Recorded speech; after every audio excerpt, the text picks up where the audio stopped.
Welcome to the Public Safety Building Committee meeting of August 25th, 2010.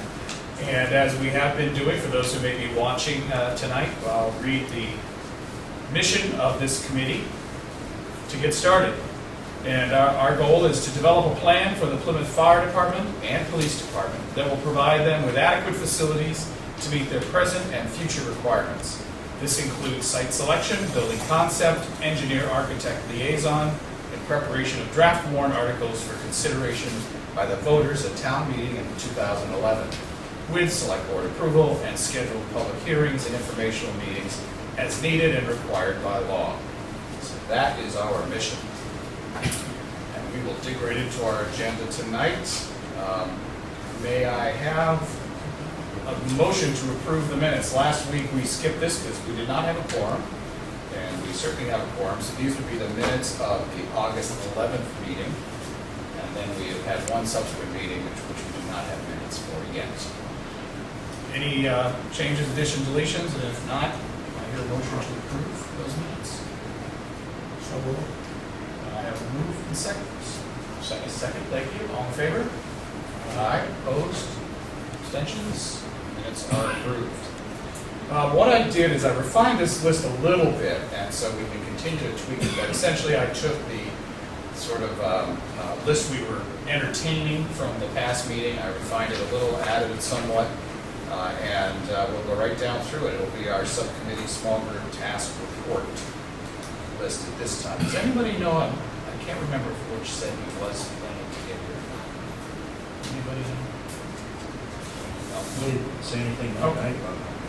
We will plug a line. I know he did say a couple times he gets stuck there at the top of the mountain sometimes. He can't get down in time. So our first item on our task list and report list was a site analysis, information gathering. And I know that Peter did send us sort of a potpourri. I don't know if everyone got this. I think he's on. Here comes Butch.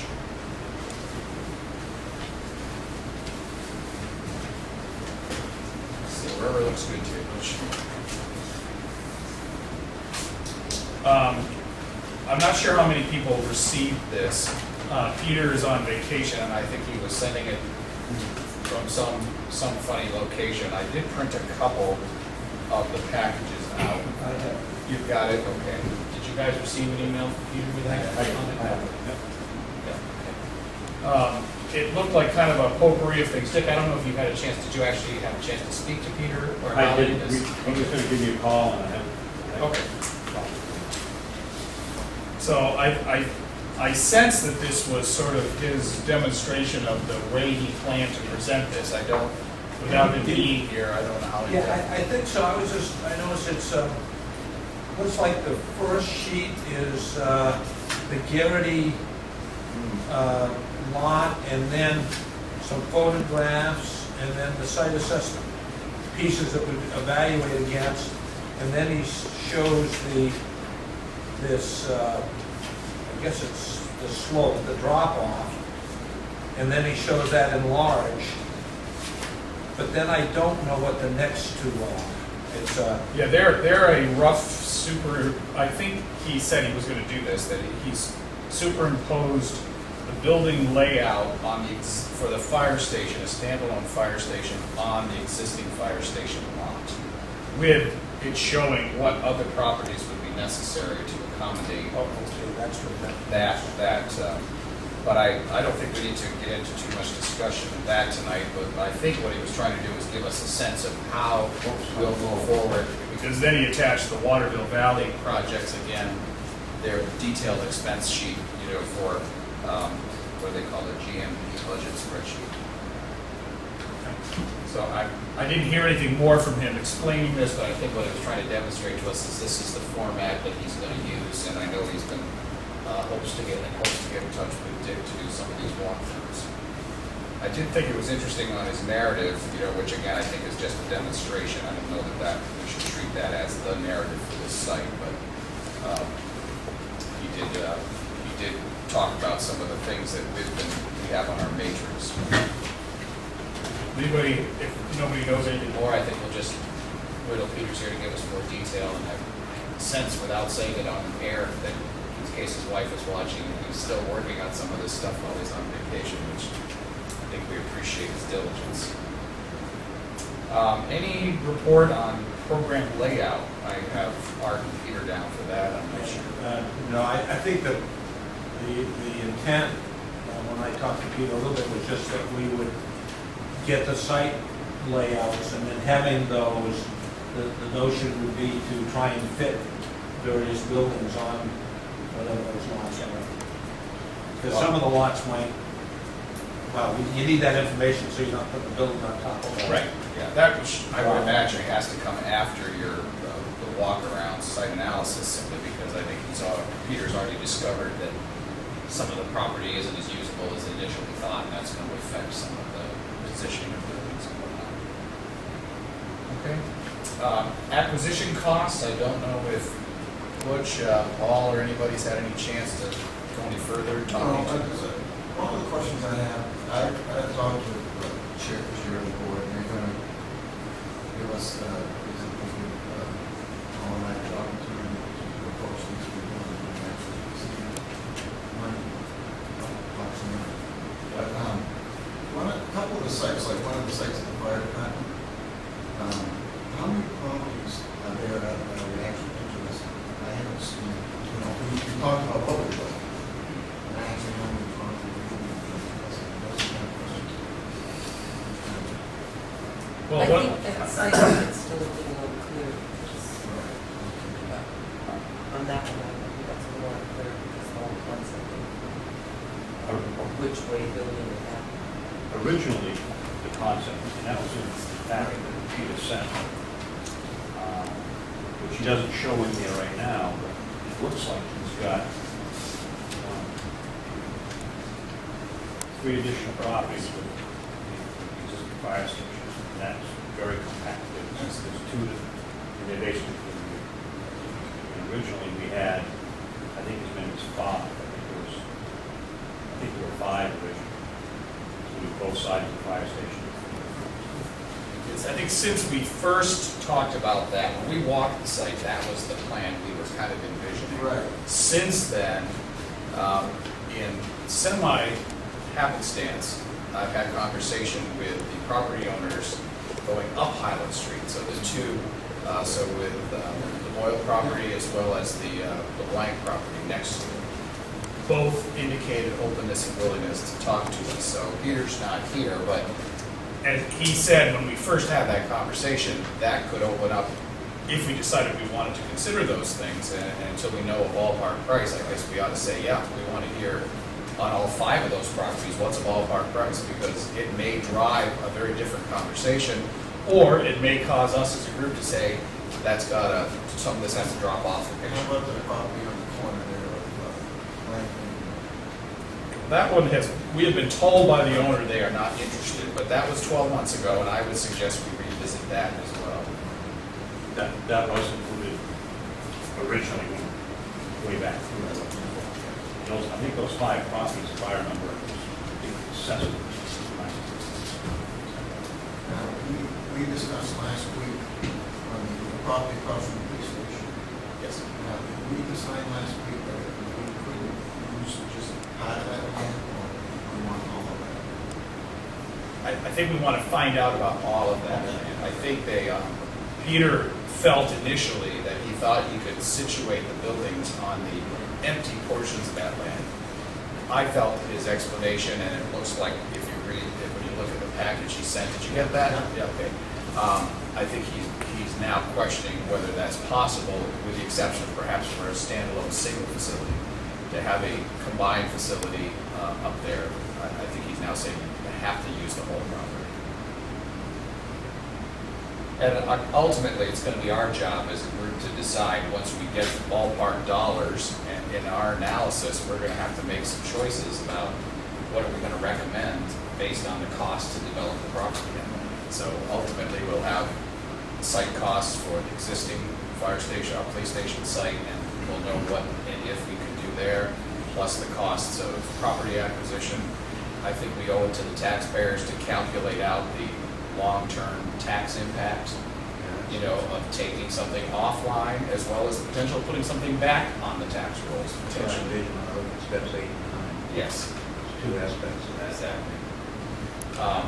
And as well, I think as we're getting into this more, and we start talking about, well, if we build here, we need a substation there, and I'm gonna mention it later, but it's been suggested we all revisit this 2005 study and look at the recommendations it made in terms of what the fire station needs of this community are, and that was 5 years ago, and determine whether we think it's anything that would affect our decision-making process at this point. I want to reread it, but as I recall, it was strongly recommending that the town really needed to consider a second fire station in 2005. So if we still support that, then that might direct some of our following conversations about sites and I think about more in locations. the future. So my recollection is you can Yeah. talk in the future. Chairperson I would just interject Scarborough? that particular recommendation, it begins on page 49, and it actually says that currently the Plymouth Fire Station is in an ideal location, but goes on to say that as the community grows in population and building stock, you know, if fire risks and call demand necessitate additional stations in the outlying areas of town, and it goes into some detail. And Mr. Kelly was correct, that study that was done by a professional consultant did cost the town $20,000, which was raised at over town meeting in 2004. I think the comment was made, it's a good one, that if we pay 20,000 for it, we ought to read it again. So that's what we're doing.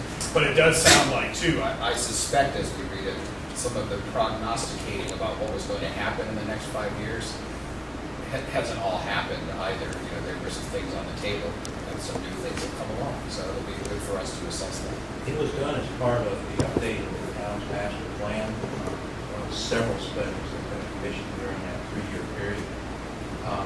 And I think it would be worthwhile, I can't remember exactly how we captured some of this information, ask the town planner to give us a brief overview of what's currently in the town's master plan in regards to fire facilities. There is a section in it that deals with the fire department. Gabby? Well, we need to also continue to focus on what she said in that study right there. The current fire station is in an ideal position. Yeah. Yeah, I think we've heard that a number of times. It's certainly good to hear it again.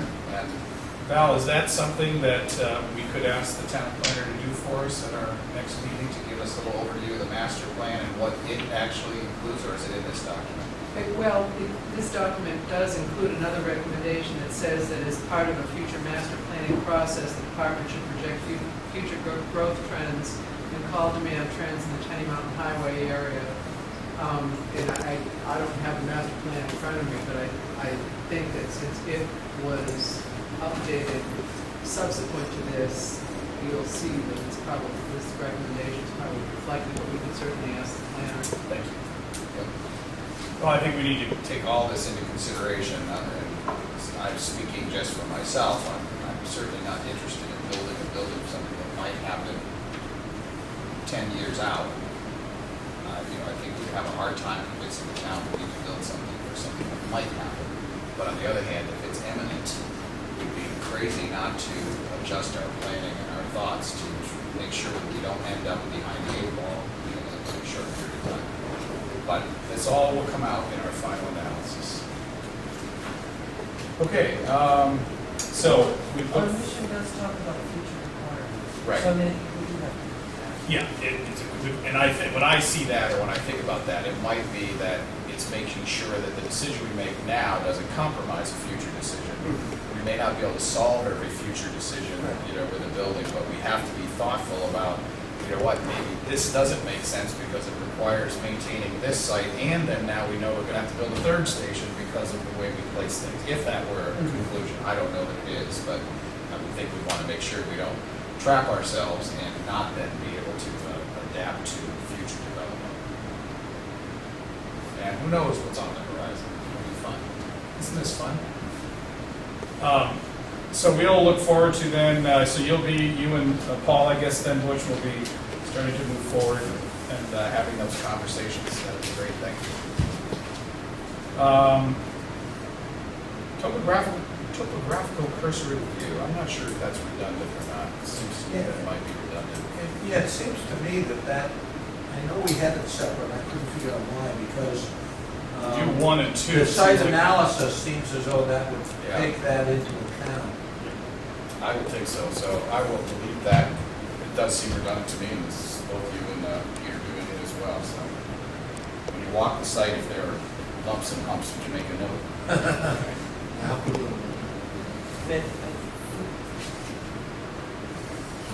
My recollection is that Peter did think that once the initial site assessments and analysis have been made, that you would have to look at a topographical. Maybe I guess he's saying, Review. so we pull out the actual topo maps. Yeah. Determine what's there. Have we ever considered anything historical sites or anything like that? Compiled our information? Because there's a lot of Indian, sites that are around the country, like Baker events and so forth. Thought that might be something we should before we get to the site. Yeah, I'm not aware if there's any, is there any documentation anyone's aware of that would show that, or is it that it's a separate evaluation of the site when you're considering it? Is there an entity you go to that? There's a lot of anecdotal, it's not big, it's anecdotal about Native American culture. Almost all of them that I'm aware of are areas of land that we already eliminated in terms of them being floodplains or close to the rivers because Very much. Yeah, I So I know think there, it's kind of John, a you're right, non-issue. there was a site I know down along the Baker that there was conversation that may have, I don't know whether there was ever part of it. Yeah. Apparently they didn't pay attention to 100-year floodplain diagrams back then.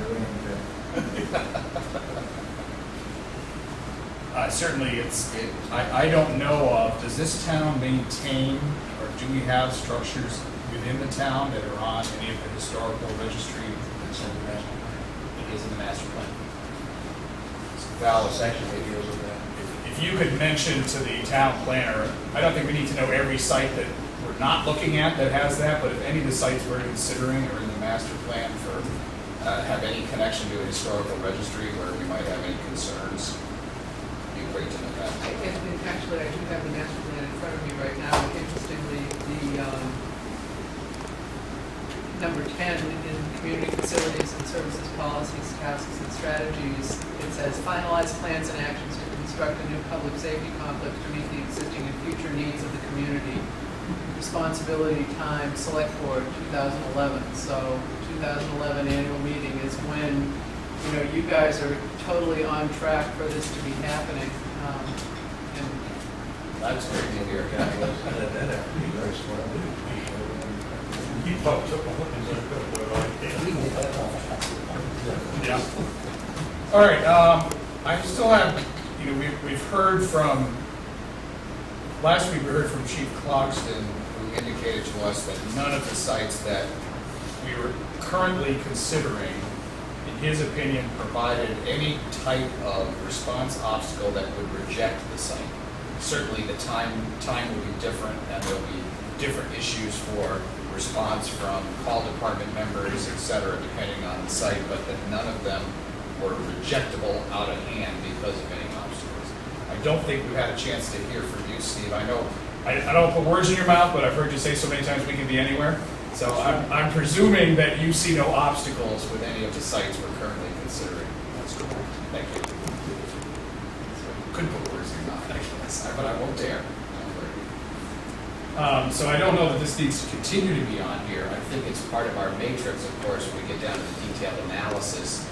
It may be a decision-making factor between one site and another, that certain delays, certain obstacles, certain restrictions might cause us to move one way or another. But I'm going to delete that unless somebody feels differently. Check, it's done. I shouldn't say that's right. I won't delete it, we'll say it's completed. I'm also then assuming, Ray, for the next 3, until we get into a greater depth of analysis of the sites, you don't have too much to report. Just a couple pieces of obvious information on the first 2, utilities and zoning. obviously, the major question of utilities has two parts, availability and cost. All of these sites that we're currently looking at, all the utilities, which include water, sewer, electric, and telecommunications are going to be available. No question about it. So the factor that comes into play is the cost. And whether or not on water and sewer, whether you're able to tie into the village system or you have to do something on site, that will show up in the cost analysis. On zoning, I stopped in to spend some time with Brian on Tuesday. We missed each other. I don't see any restrictions with any of the sites that we're looking at from a standpoint. But once we do, Brian, I'll sit down and we'll get right check with the town plan of the rural makers for the sites to determine zoning restrictions to the current zone. When you fall into anything other than residential restrictions. Do any of these sites, and I only am going to recall that when water and sewer moved up to Fairgrounds, and everyone was required to get onto the water and sewer system up there, do any of these sites not have sewer accessibility? Sorry. I hesitate to give you a definitive answer on that. My guess is, I think they're all available. Okay. You have it you're on town water and sewer, right? Yeah. These things are all available. John? At one time, there was a question in regards to the water pressure and so forth on the station. Later on, you said that they've done okay lately. No, in fact, I was meeting with Plymouth today about that issue. The concern is that the water at the street is fine. But we have several toilets in our building that are relying only on street pressure to power them. And when the water enters the building, water has to go up into the ceiling, across the building, and then back down. And that's not enough adequate pressure to make it flush properly.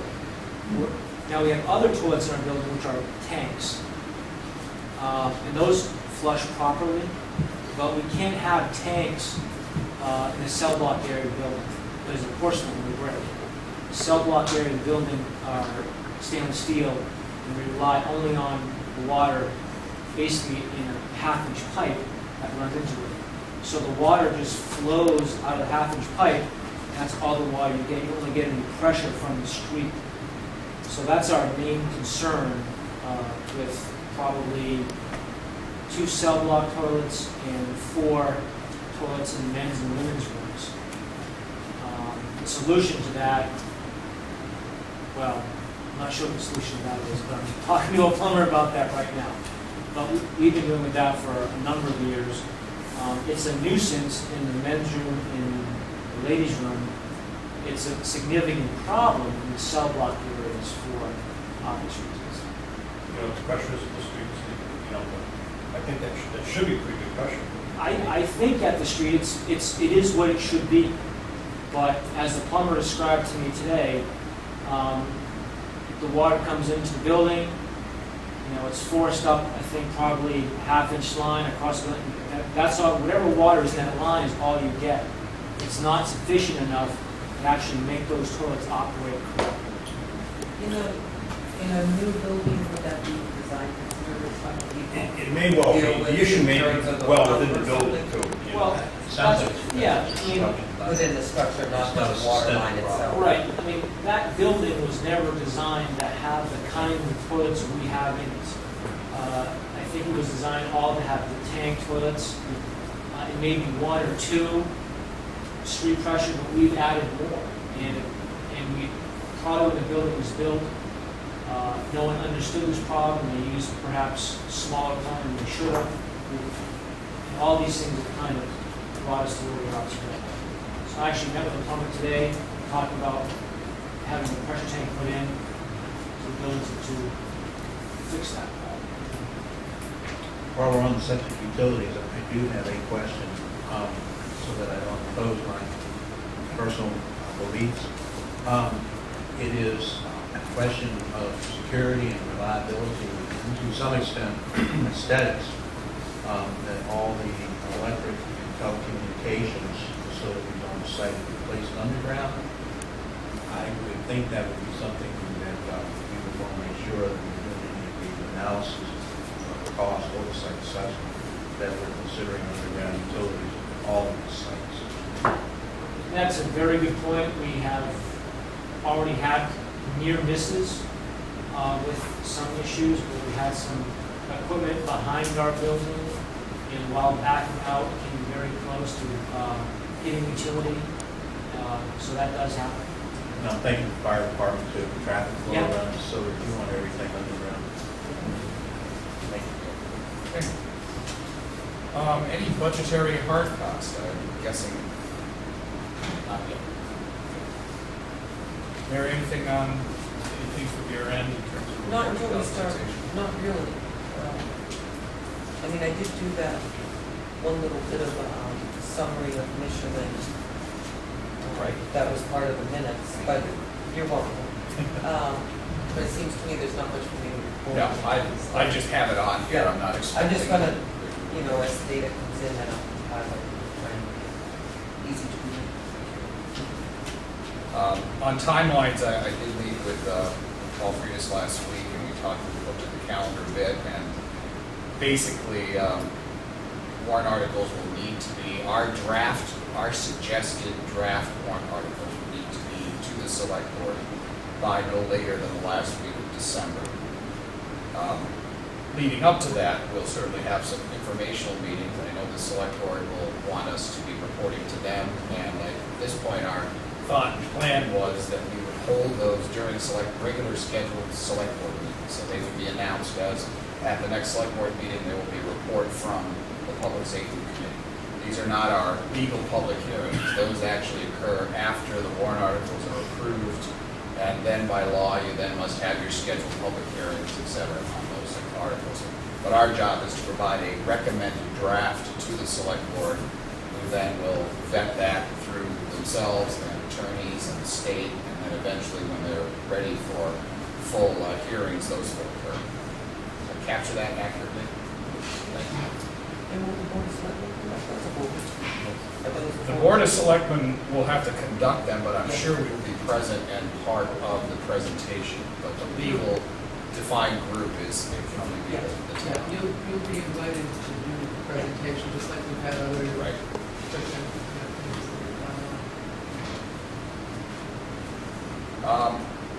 To that end, I added warrant article drafting, and I appreciate we're not there yet, but I'll just, even at this point, that I'll be looking for people who have fine language and printing skills and other things like that that might be willing to work on actually drafting.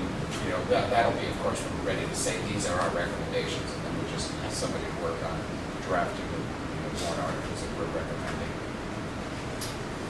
Tim, Yes. question on that aspect of that. Do you envision as part of that warrant article drafting that would also include visual aids that would amplify the language, such as site drawing or is the top one or two drawing first, along with information that shows where it's located in the town. So there's actual visuals, it's not just word. A warrant article, I believe, is just language. Yeah, the presentations and the supported documentation that we will want to make sure we put in people's hands ought to be much more descriptive, because from a learning style modality, everybody learns differently. Some people want to see pictures, some people want to see graphs, some people love spreadsheets.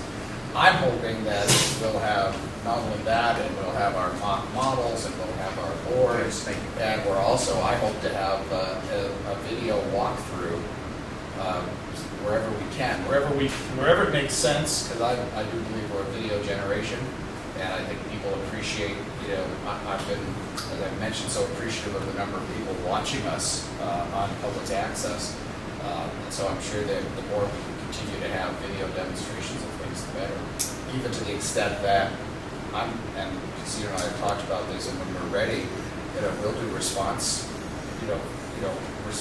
trips from one site to another and video those, so people could actually have time video representation. What does it take to get from here to there?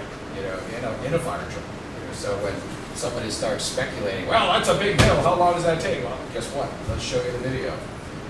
We can show you with a clock running right in the corner exactly when we left and how long it took us to get here and how long it took us to get there.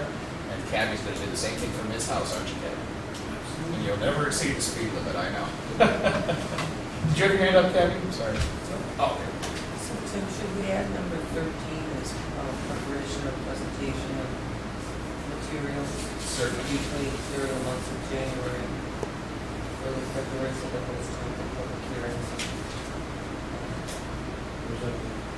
To add number 13 to our list, because once the draft warrant article was presented to the Board of Selectmen, that we set our sights on preparing really good, compelling visual and written documents that explain. Yeah, I think that's, and thank you for, that's the segue too. That's later on. This is just my draft list. So I think the select board needs to be given the same due diligence and attention as anybody else in the general public. I think there needs to be. Well, I think we'll work on things as we go along.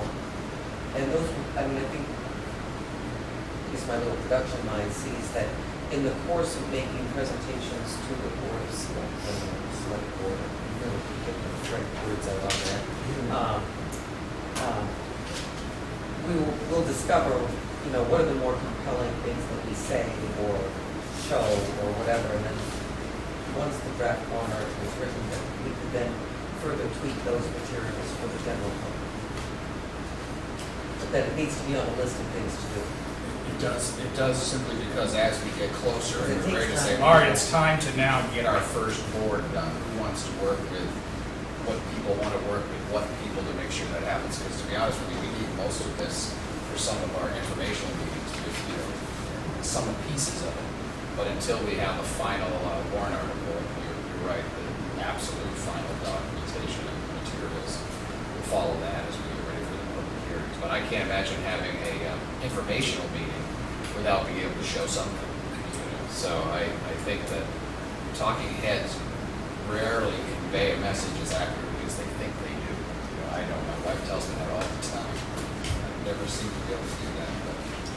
But, and my goal is to, again, not to overkill this, but to have as many different mediums of information as possible so that we can hit everybody wherever they are. If there are people who are hearing impaired, I want lots of things in writing. If there are people who are at home and only can watch us on television, we need to be putting these things into a video mode that people can see in their homes. And those people love to sit right in the front row and read charts and graphs, you know, we'll appeal to them as well. Are there other items on our task list that I have left off? I would have left them off inadvertently, trust me, but have I missed anything? And this is a flexible thing. This will ebb and flow, I'm sure. You know, we took a few things off and we'll probably put a few things on in the future. The next agenda item I put on, it just, and again, I apologize if this is something you all have thought about, and it's just me that suddenly thought about it. As we move forward, there are going to be some variables that are going to surface. So, for example, if we recommend a site that requires the continual operation of the existing firehouse as is, as a substation, that call substation or whatever it might be down the road. Due diligence, just like we said, we need to know what's the long-term tax impact of taking a certain property. What's the long-term impact of not just the renovation of that building, but the ongoing maintenance of that building? Ongoing annual expenses, actual operating costs, because at some point that becomes a variable, because if we decided we could put our sole station there, then you eliminate those costs. But if we put it somewhere else, they're a real cost of continued operation. So and that hit me, and then it hit me for the police station, the variable might be that if a final recommendation of this committee, and I am not projecting this by any means, just keeping all the options open, was that that is going to come later, which some people have talked about. They've also talked about doing them simultaneously, but if it came later, we're going to have to know what are all the costs that will be borne by the community to keep that station operational for 5 years or whatever each year. And we have some of that information, but am I the only one who isn't 100% sure what those real dollars are? Well, I think you're more or less just, I mean, as far as what does it cost to keep the building going, I mean, just look at what does it cost to run the building? Right, but is Those any, are established costs. I don't know that anybody's, maybe if we've I received think it, I they'd be haven't. pretty, wouldn't those be pretty easy numbers to No, get? they're not very I was asked once before, I did provide that. You did, yeah. For the electrical, heat, all that stuff, was $26,000. Throw in, annual maintenance on the furnace and stuff like that, not enough figures you're looking at. Currently, we're around 30,000, but that's with us being in, we keep everything down right around 65 degrees in the days during the winter time, and we're around 70 in the other areas, so we're wearing folks who's trying to keep that cost down. So that is a real close ballpark figure. There's some variables that change here and there. I guess I think those numbers are only important if for some reason that's a recommendation. Right, but all I'm trying to think ahead and saying if we need it, we know we may need information, I'd rather gather it now than gather it later. And so that we can put it to rest and say, okay, we have that if we need it in a final recommendation. And I'm just trying to anticipate where all those things may be. Just like we're deciding, is that filled land or not filled land? Well, we need to know that now because it may have impact later. So I'm just trying to Well, think yeah, because then you ahead. also look at avoided costs and. I think what's happening down there that hasn't come to our attention before this point is the design considerations of the structure itself. We've talked about placement and all the aspects of that, dealing with the actual site, whatever may happen, topology or location. But we need to look at the design considerations that we're also going to recommend. And they can have significant implications on the operations of that facility.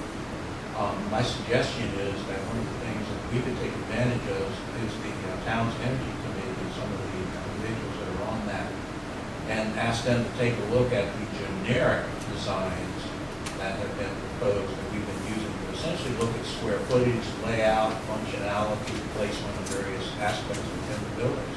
But to ask the town's energy committee to take a look at the three general locations, designs that we're talking about, and to give us recommendations, because you can design facilities going forward where you spend an incremental amount on the front end, and I would suggest we use a 10-year planning horizon, that falls in line with a number of things that the town's capital planning group has attempted to do in a number of things, such as with roads, with the highway department, with all their facilities, they try to use a 10-year planning horizon so we can fit into that.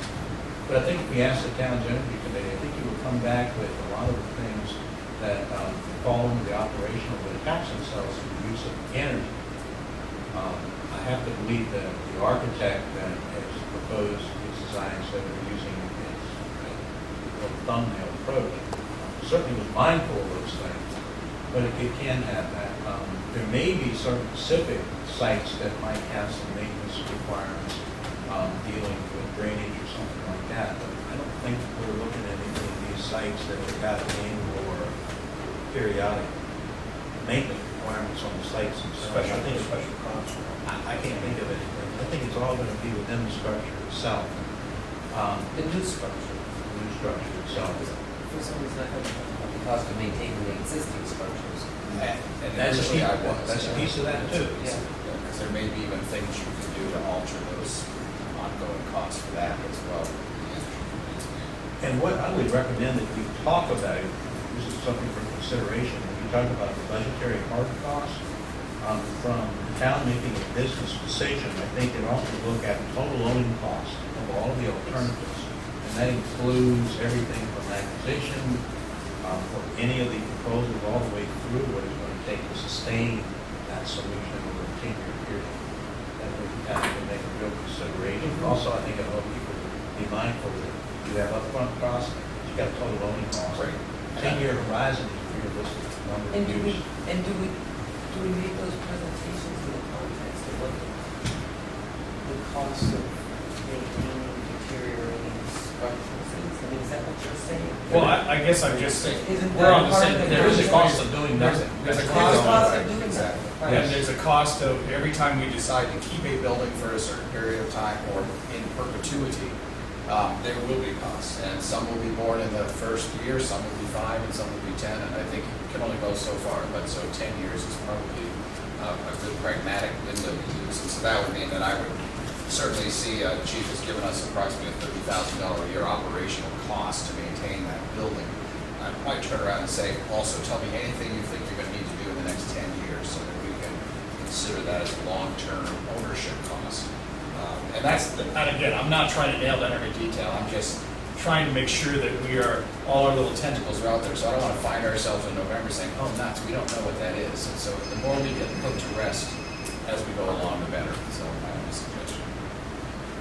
So we will continue to keep that on the table. I'm not expecting to answer it tonight, but as we have this conversation, are you suggesting, is that something you could get in touch with the Energy Committee to start getting us on their radar at least?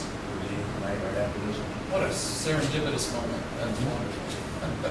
So that's great because certainly I know they have a lot of energy in trying to help everyone make good decisions. And it is, sustainability is one of our matrix considerations as well. John?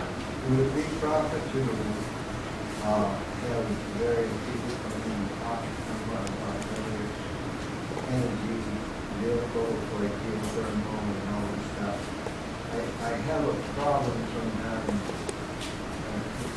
in having a certain element present their side only.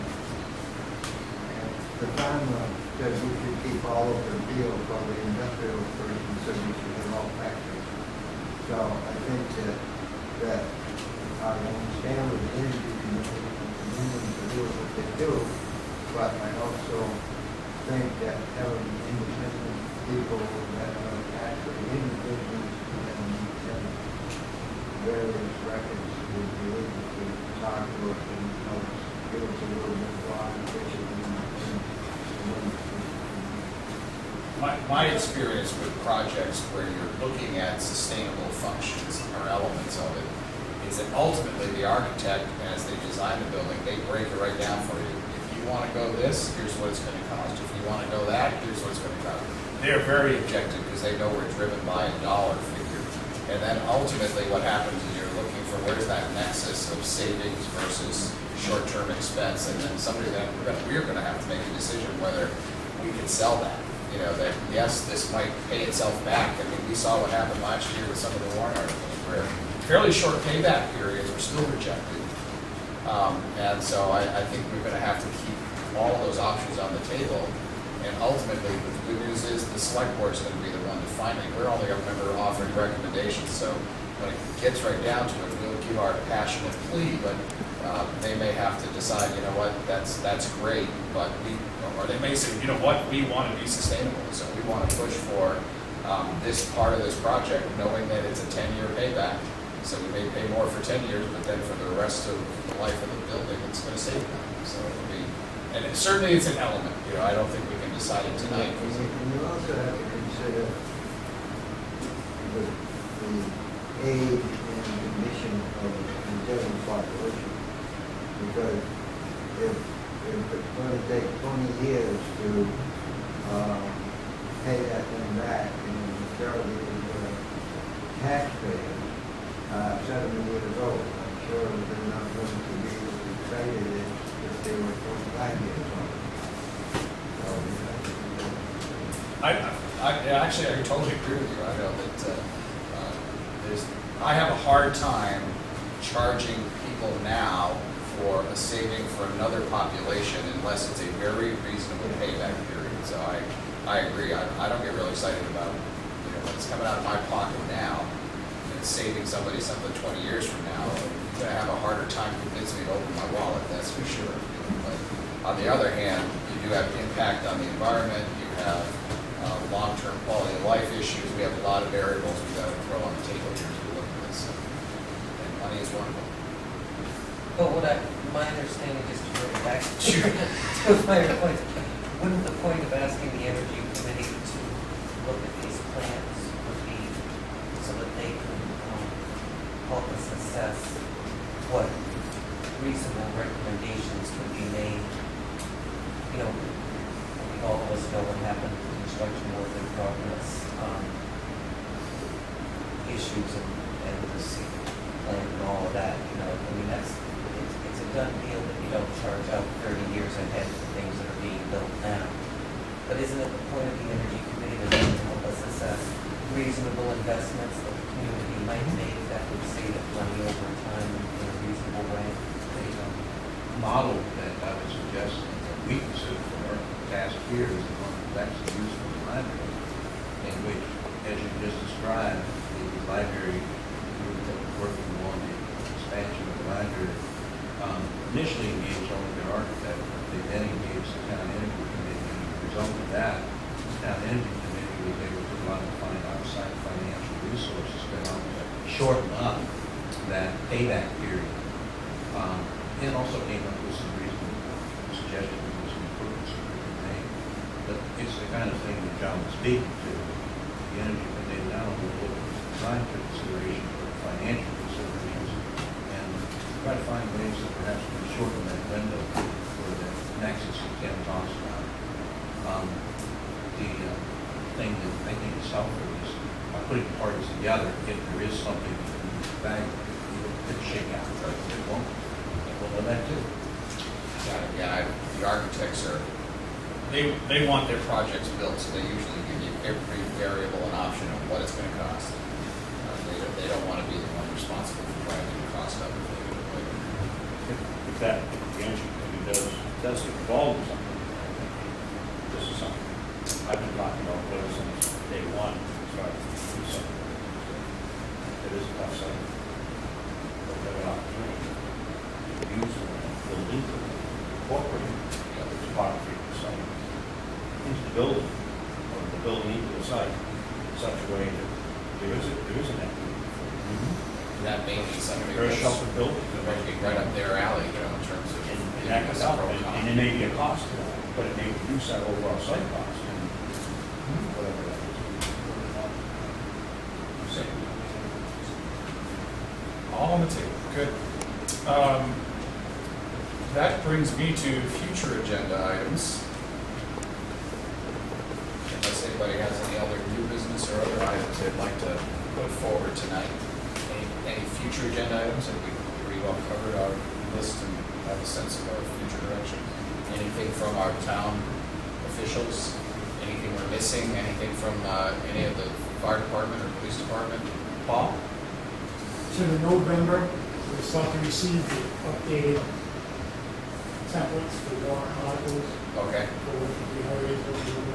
Within those templates, you will already be given the verbiage from the town hall. Basically, all you're gonna have to do is insert the amounts, the location. You're gonna want to stay within that format, because those are gonna be considered legal templates. It's a nice way to say it's idiot proof and I can't screw it up, is that? We can always make I'm very cute. No, that's wonderful. So that piece of it really isn't gonna require a lot of complicated drafting on our end. It's really If fill in you the give us blanks. the amount, if you give us what you want, we'll be able to plug it in correctly, so that say we want. Probably the only creative element, if we as a group entertain multiple warrant articles and a successive You get kind of into, nature, you then, get into contingency, yeah, if this or that, and that might. if this fails or that gets Right. approved, it affects a following warrant article. You're gonna want to get those right away with the Department of Revenue. So are you saying those templates are available in November? Is that what you said? Yeah, Yeah, okay. we have last year's verbiage, and it could be the exact same thing, Mary, but in November, if they have any changes on how they would rather see a warrant article, Yeah. by November, we will, And who are they? Department of Work. Department of Revenue, okay. I was going to suggest, Ken, that already had Lance on the call, was touching on, I think it would be helpful for us just to have in front of us to see what the verbiage was. That I Last should year's have. warrant article. That could roll into the minutes, just so we have that. Is that available electronically? That could be sent to Mary? The warrant articles from last year? I know it's in the book downstairs, but is it available electronically? Since I brought the question up, I'll take that and ship it to you. Would you do that? Thank you, Rick. Or scan Yes. it? Yes, the answer is yes, so Paul will be able to, no, thank you, thank you. All right, any other items, any public comment? Mr. Chairman, can we just review, I made a kind of list out off the top of my head, the sites that we more or less. Let's still under, That's where I was going. At some point, I noticed we've got little bits and pieces, but we need a sheet that, I think we got 7 final properties. It's either 6 or 7. here, and I'm wondering, I know I'm missing something, I'm trying to. And we, I think the only place we have a partial list is an email you sent to everybody. So- yeah, well, it was in Mary's packet, I mean, the sites But were it's, still well, considered. But rather than go through it now, I think, Mary, could you just add in the I would minutes be a set very of those happy things? to, Just to streamline our meeting this evening? Well, the secondary site list as of August 11th, which is part of the minutes that we approved earlier in this meeting, included Bentwood property on Highland Street for police department only, 307 Main Street owned by Shiv Hospitality for combined police and fire, Kitchener Road for police only, fire station on Highland and Abutters combined and fire only, considered that way, and the police department site and the abutter for combined police or fire. Police Existing. department site, so it's sites N as in Ned, S as in Sam, V as in Victor, X as in xylophone, and Z as in zip. Those are the sites, you'll find them lined up that way in And there. those are. But wait, additionally, additionally, we have the site of the, and I will update this list and get it to everyone here. But we have the site of, out on Tenny Mountain Highway that was formerly McCormick Motors. 583 Yeah, lot 583, Tenny Mountain Highway. And we had Roberts Communication, the old. Right, Gary, yeah. Yeah, those of us who've been around call that the Garrity. So that brings us, but we should, I think what would be helpful at this point, so that brings us to our 7 sites.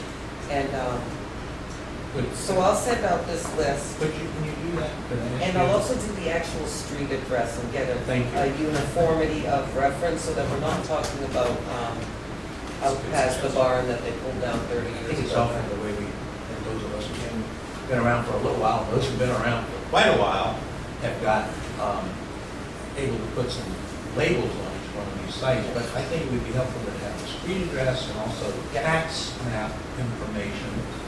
Yeah, And then, and I do have all that, and then at so. the very end, in some fashion, you know, a little label that we tend to place on it.